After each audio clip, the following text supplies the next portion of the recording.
आमच्या गावाचा पिण्याच्या पाण्याचा सुद्धा प्रश्न अत्यंत वाईट होता आणि मुकुल महादेव फाउंडेशननं सहकार्य केल्यामुळं आमच्या पिण्याच्या पाण्याचा प्रश्नसुद्धा संपूर्ण मिटलेला आहे. पाणी साठवायसाठी म्हणून आम्हाला काहीच नव्हतं आणि ते मुकुल महादेव फाउंडेशननं आम्हाला जवळजवळ 4 नवीन बंधारे आणि 5 दुरुस्तीचे बंधारे तयार करून दिल्यामुळं आमचा फार मोठा म्हणजे बदल झाला गावामध्ये.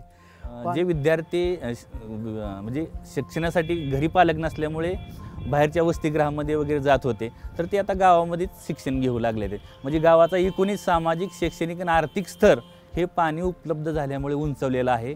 तर ही कामं केवळ फिनोलेक्स आणि मुकुल महादेव फाउंडेशननेच या रेडे गावाचे दुष्काळाची जे कलंक आहे ही पुसण्यासाठी मोठ्या प्रमाणात सहकार्य केले निर्माण झाल्यामुळं शेतीमध्ये प्रचंड प्रमाणात बदल झाला आहे.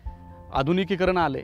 शेतीमध्ये शिमला मिरचीसारखा पीक हे पाण्याच्या ठिकाणी घेतलं जायचं, परंतु आता कमी पाण्यावर शेतकरी शिमला मिरचीचं उत्पादन या ठिकाणी घेतोय.